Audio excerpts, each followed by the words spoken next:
Hello guys. तो आप लोगों की डिमांड थी कि सर मोस्ट इम्पॉर्टेंट जो क्वेश्चंस हैं रसायन में वो लाए जाएं। तो आज हम रसायन विज्ञान में कुछ इम्पोर्टेंट परिभाषाएं हैं फर्स्ट चैप्टर की, वो लेके आए। मैंने आपको बताया था कि फर्स्ट चैप्टर से ऑब्जेक्टिव टाइप के क्वेश्चन, शॉर्ट टाइप के क्वेश्चन, वेरी शॉर्ट टाइप के क्वेश्चन एंड न्यूमेरिकल। तो आज हम क्या लेके आए हैं? तो आज हम शॉर्ट टाइप के क्वेश्चन और वेरी शॉर्ट टाइप के क्वेश्चन, इन दो को पढ़ लीजिएगा तो ऑब्जेक्टिव भी आपके हो जाएंगे। ठीक है, ऑब्जेक्टिव भी हो जाएंगे। और प्रैक्टिस के लिए हम एक वीडियो और सेपरेट वीडियो बनाएंगे ऑब्जेक्टिव के लिए, और न्यूमेरिकल के लिए सेपरेट वीडियो बनाएंगे। ठीक है, तो आज हम ये दो क्लियर करते हैं, तीसरा भी आपका क्लियर हो जाएगा, लेकिन प्रैक्टिस के लिए हम एक सेपरेट वीडियो लाएंगे। ठीक है, तो ये फर्स्ट चैप्टर है आपका सॉलिड स्टेट। ठीक है, तो ये जो फर्स्ट आपकी जो परिभाषा है रिक्तिका दोष, जो कि इम्पोर्टेंट है। देखते हैं, जब कुछ स्थानों पर अवयवी कण अपने स्थान से हट जाते हैं, यहाँ पे क्रिस्टल भी, जब क्रिस्टल में, ठीक है, कुछ स्थानों पर अवयवी कण अपने स्थान से हट जाते हैं तथा उनके स्थान पर रिक्तिकाएं बन जाती हैं, तब इस प्रकार के दोष को रिक्तिका दोष कहते हैं। समझिए, ये नीचे देखिए, ये इसका वह चित्र दिया हुआ है, कैसे क्या होता है। ठीक है, यहाँ पे दर्शाया गया। तो देखिए इन्होंने क्या कहा है, जब क्रिस्टल में कुछ स्थानों पर अवयवी कण अपने स्थान से हट जाते हैं तथा उनके स्थान पर रिक्तिकाएं, जब कोई चीज़ किसी स्थान पर है वहाँ से हट जाएगी तो वहाँ पे तो खाली स्थान बन ही जाएगा। रिक्तिकाएं मतलब खाली स्थान। ठीक है, तो रिक्तिकाएं मतलब खाली स्थान, तो खाली स्थान बन गया, उन्हीं को रिक्तिकाएं कहते हैं। ठीक है, तो इसमें देखिए ये कुछ कण दिए हुए हैं इस तरीके से गोल गोल, और यहाँ पे दो ये थे कण, वो हट गए, तो यहाँ पे ये देखिए रिक्तिकाएं बन गई, यानी खाली स्थान बन गया। तो आगे इस दोष से पदार्थ का घनत्व कम हो जाता है। जब ये दो चीज़ें हट गई भाई, तो भाई घनत्व तो कम होएगा होगा। ठीक है, समझ में आई आपकी ये परिभाषा? आई होप आपको ये परिभाषा समझ में आई होगी। चलिए नेक्स्ट देखते हैं। तो नेक्स्ट आपकी जो परिभाषा है वो है अंतराकाशी दोष। ये भी इम्पोर्टेंट है। जब कुछ अवयवी कण अंतरास्थल में आ जाते हैं तब अंतराकाशी दोष उत्पन्न होता है। इस दोष से पदार्थ का घनत्व बढ़ जाता है। ये देखिए यहाँ पे दिखाया गया, ये कण थे और कुछ जो अवयवी कण थे वो अंतरास्थल में, मतलब इस अंदर वाले स्थल में आ गए। ठीक है, आ गए, ये देखिए तीन। तो क्या हुआ कि इससे अंतराकाशी दोष उत्पन्न हो गया, और ये जो अंतराकाशी दोष उत्पन्न हुआ तो क्या हुआ, पदार्थ का घनत्व बढ़ गया। भाई पहले से इतनी चीज़ें थी और उसमें ये तीन चीज़ें और ठूस गई, ठूस मतलब आ गई।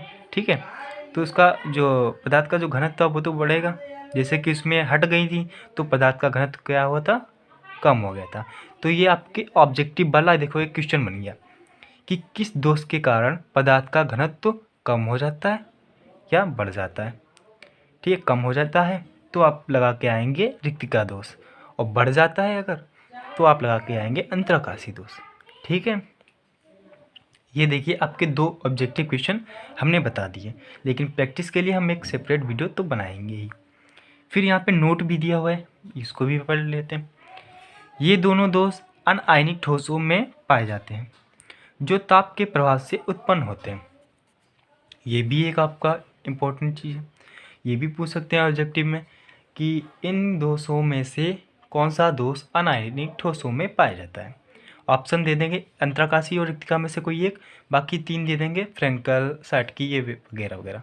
ठीक है, तो आपको पता है कि अनायनिक जो है ठोसों में जब जो दोष पाए जाते हैं वो है रिक्तिका दोष और अंतराकाशी दोष। आपको पता है तो आप लगा के आएंगे।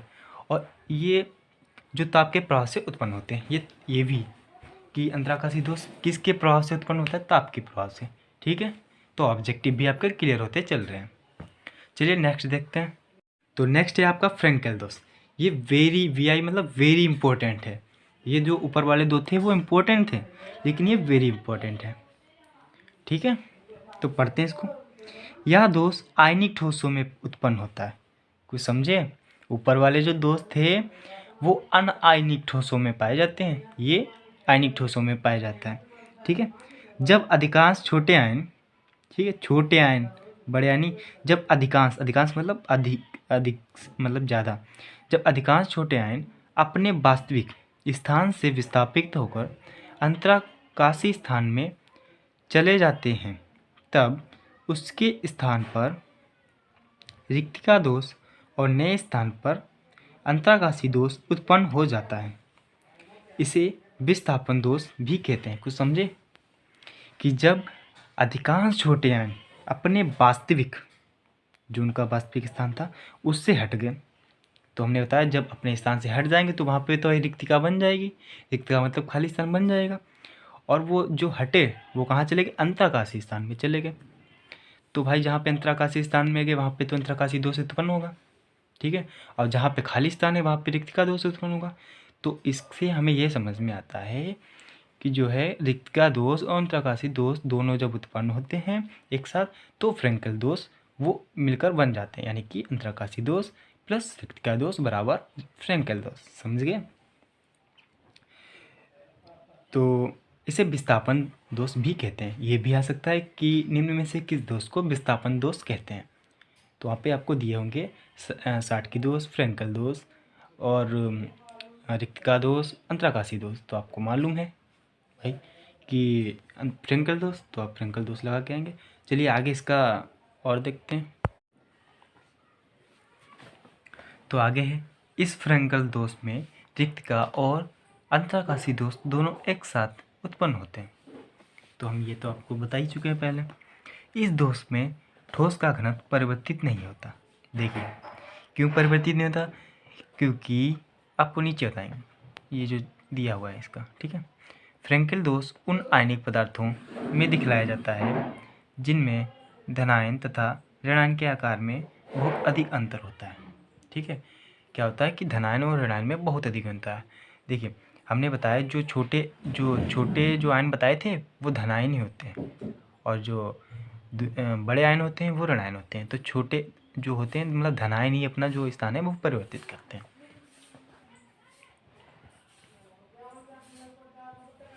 तो देखिए ये ऋणायन है, सॉरी धनायन है, ये ऋणायन है, धनायन ऋणायन धनायन ऋणायन, तो इस तरीके से कुछ है। तो इधर ऋणायन फिर धनायन ऐसे करके दिए हुए।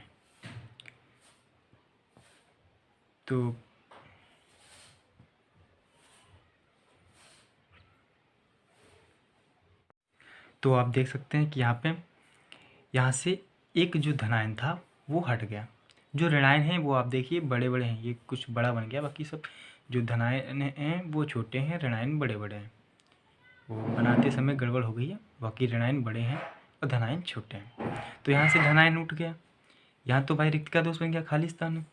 तो ये कहाँ से चला गया? यहाँ आ गया, अंतराकाशी स्तर में आ गया। ठीक है, तो ये उत्पन्न हो गया यहाँ पे रिक्त का दोष, यहाँ पे उत्पन्न हो गया आपका अंतराकाशी दोष, और ये पूरा बन गया आपका फ्रेंकल दोष। ठीक, और पदार्थ का जो हमने बताया कि इसका घनत्व तो नहीं परिवर्तित होता है। क्यों नहीं परिवर्तित होता है?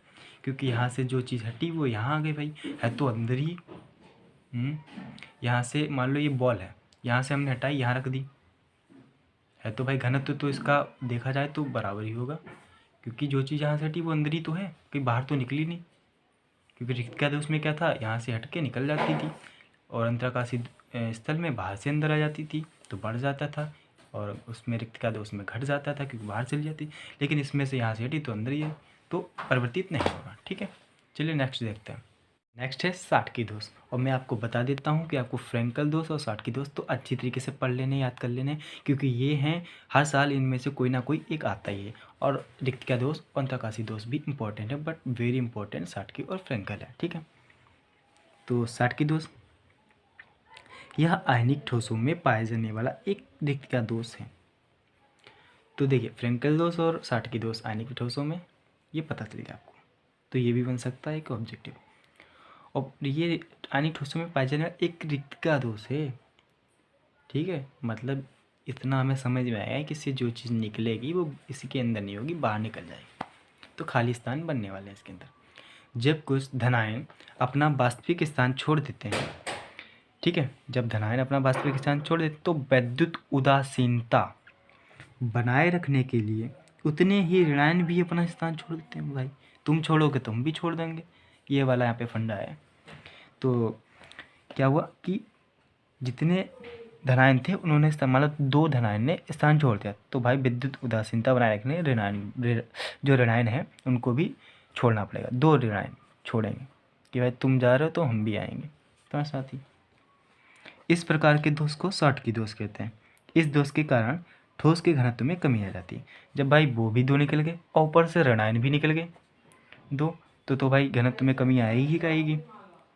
शॉर्टकी दोष उन अनेक पदार्थों में दिखाया जाता है जिनमें धनायन तथा ऋणायन के आकार समान होते हैं। तो इसमें आपको ये पता चल गया कि जो धनायन है और जो ऋणायन है उनका आकार बिल्कुल सेम होगा, ठीक है, बड़े छोटे कोई नहीं होंगे, लेकिन फ्रेंकल दोष में बड़े छोटे होते हैं। ये भी आपका ऑब्जेक्टिव बन सकता है।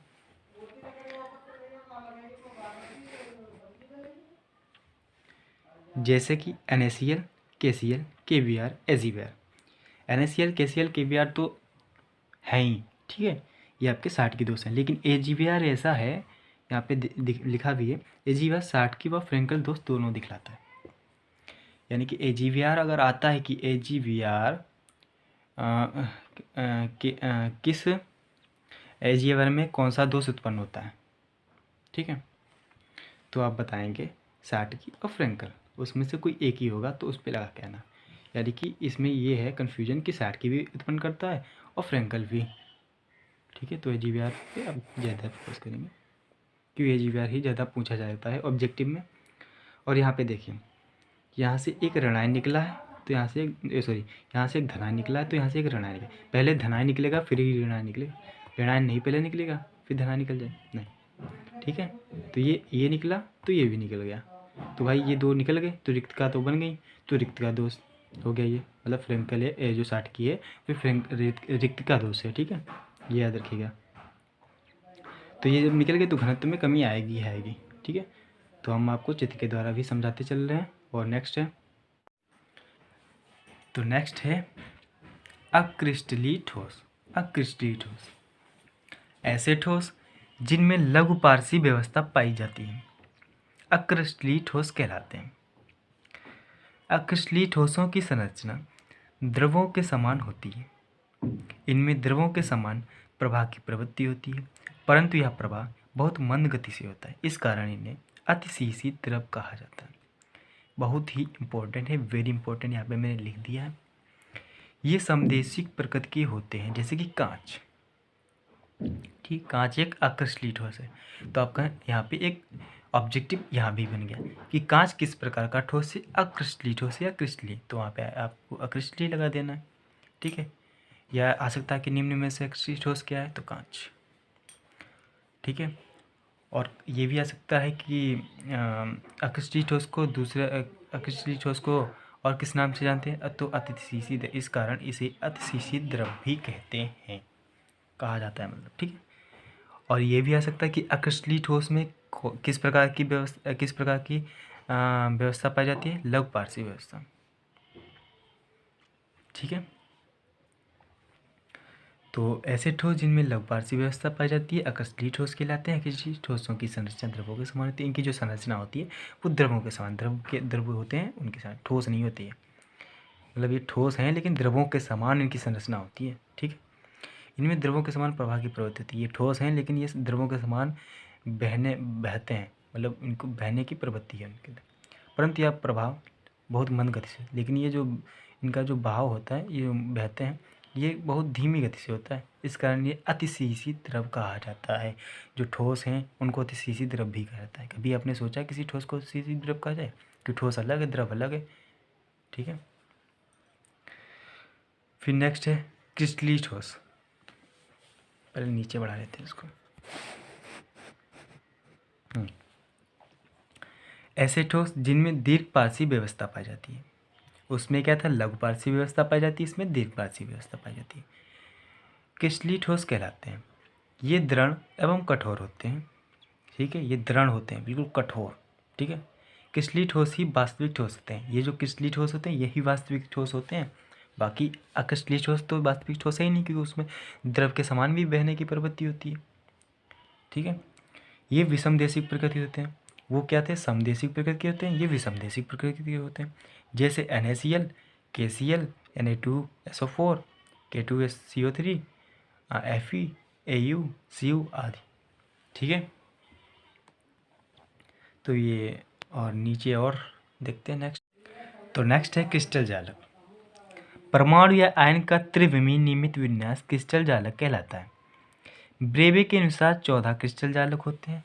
तो आपका एक और ऑब्जेक्टिव टाइप का क्वेश्चन बन सकता है। ये तो वेरी शॉर्ट है, आएगा तो आपको लिख देना ही है, लेकिन इससे आपका एक ऑब्जेक्टिव बनता है कि ब्रेवी के अनुसार कितने क्रिस्टल जालक होते हैं। तो आपको बता के आना है कि 14 क्रिस्टल जालक होते हैं।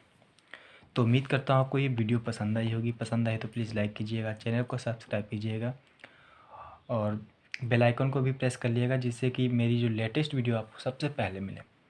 और ये वीडियो अपने फ्रेंडों के पास भी शेयर कीजिएगा, जिससे आपके फ्रेंड को पता चल जाए कि कौन कौन सी जो इम्पोर्टेंट परिभाषाएँ हैं फर्स्ट चैप्टर में वो हैं।